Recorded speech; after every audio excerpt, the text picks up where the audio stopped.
Assalamualaikum warahmatullahi wabarakatuh. Bismillahirrahmanirrahim. Alhamdulillahi rabbil alamin. Bismillahi ma sya'allah. Inna rabbi latifun lima yasha'. Innahu huwal alimul hakim karirin. Allahumma salli ala sayyidina Muhammadin al-Fatih. Nasrun minallah wa fathun qarib. Ya latifu ya khabir, ya fattahu ya batin, kun fayakun. Assalamu alayka ya Habiballah. Assalamu alayka ya Nabiyallah. Assalamu alayka ya Rasulullah sallallahu alaihi wasallam. Walhamdulillahi rabbil alamin. Wa ba'du.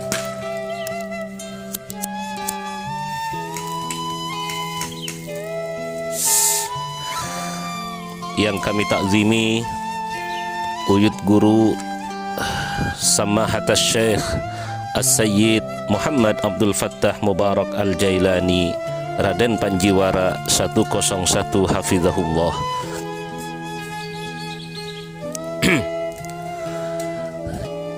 Yang kami hormati Ketua LBB Al-Ustadz Musahiri Al-Madurani, serta para admin, sahabat-sahabati di jalan Allah yang ada di Majlis Langit Bumi Bertasbih.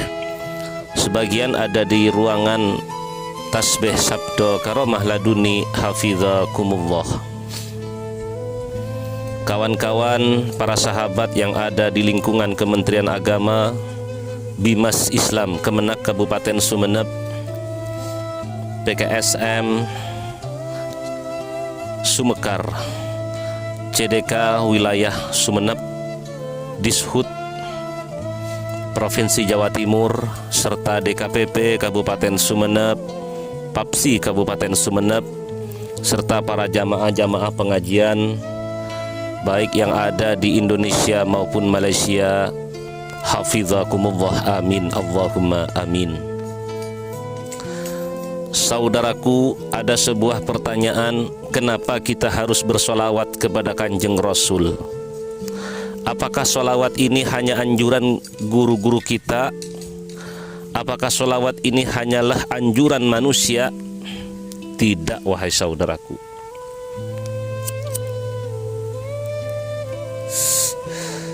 Solawat ini bukan hanya anjuran ulama, tapi solawat adalah perintah langsung dari Allah Subhanahu wa ta'ala.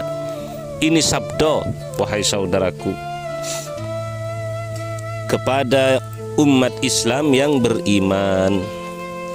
Apa yang disampaikan dalam Al-Quran? Bismillahirrahmanirrahim. Inna Allah wa malaikatahu yusalluna ala nabi. Ya ayyuhalladzina amanu sallu alaihi wa sallimu taslima.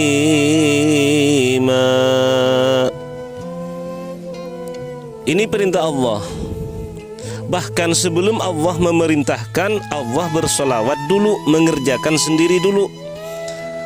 Inna Allah, sesungguhnya Allah, wa malaikatahu, dan malaikat-malaikat Allah, yusalluna ala nabi, bersolawat semuanya pada Gusti Kanjeng Nabi Muhammad sallallahu alaihi wasallam. Allah. Beda dengan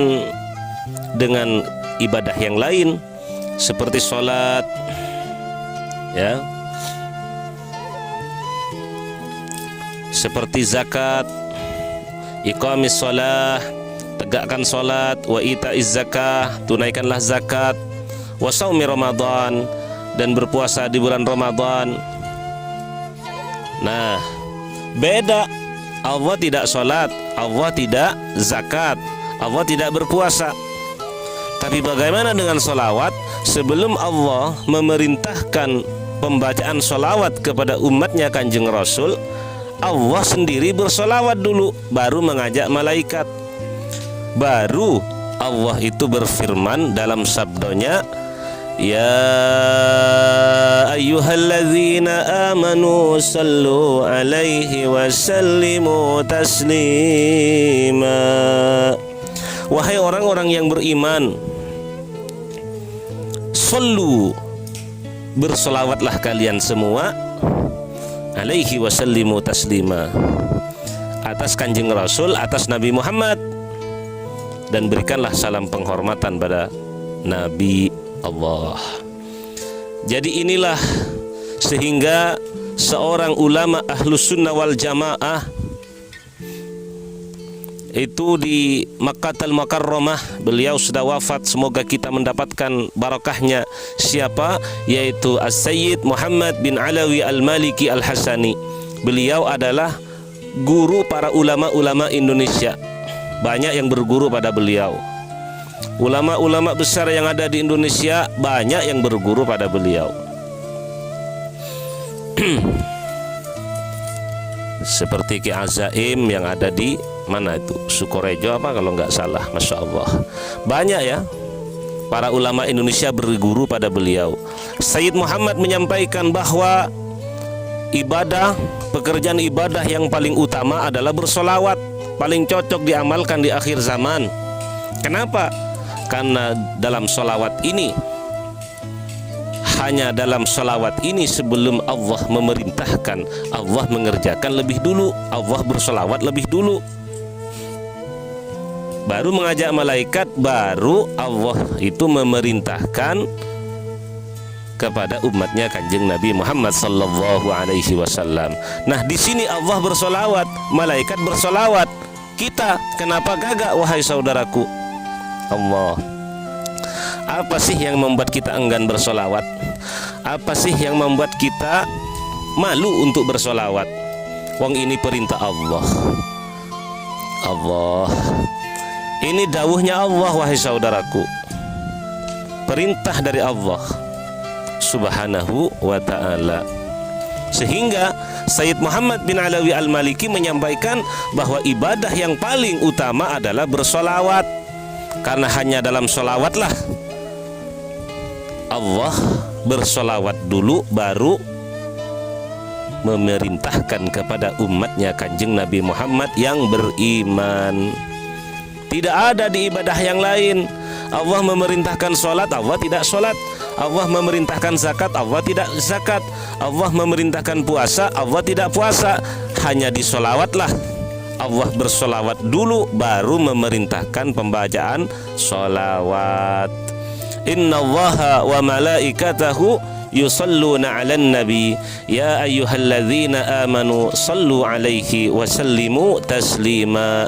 Allah, apalagi kita bersolawat ya dengan solawat sultan, solawat fatih yang sama-sama punya fadilah yang luar biasa. Sekali kita baca solawat sultan, sekali saja kita baca solawat fatih, maka sebanding dengan pahala 1000 solawat. Perbandingannya 1000 dari bacaan solawat-solawat lain seperti solawat Jibril ya, dan solawat lainnya. Kita membaca solawat sultan 1 kali, baca solawat fatih 1 kali, sama halnya kita membaca sallallahu ala Muhammad 1000 kali, bahkan 100.000 kali. Apabila kita istiqamah mendawamkan solawat sultan ini, maka apa, wahai saudaraku, tiap hari, fi kulli lailatin wa fi kulli yaumin, di tiap hari, di siang dan malamnya kita dawam membaca salawat sultan atau salawat fatih ini, maka selain kita mendapatkan pahala 100.000 per 1 kali bacaan, maka Allah memberikan pahala pula yang jumlah pahalanya sebanding dengan jumlah manusia dari zamannya Nabi Adam sampai hari kiamat kali 6.000. Allah, Kalau baca 100 berapa ya? Nah, inilah salah satu keistimewaan, inilah salah satu keutamaan kita bersolawat kepada Kanjeng Nabi Muhammad sallallahu alaihi wasallam. Semoga Allah jadikan kita istiqomah, semoga Allah jadikan kita dawam. Kata orang Sumeneb, dalam mendawamkan pembacaan sholawat ini, wahai saudaraku, dalam rangka cinta dan rindu, hubban wa syauqan li mahabbatin Nabi Muhammad sallallahu alaihi wasallam. Demikian sekedar tausiah singkat sekapur sirih pada malam ini. Semoga ada keberkahan dan kemanfaatan tanpa ada maksud untuk menggurui. Hatur nuhun, matur suwun, matur sekelangkung. Wassalamualaikum warahmatullahi wabarakatuh. Sallu ala Nabi Muhammad.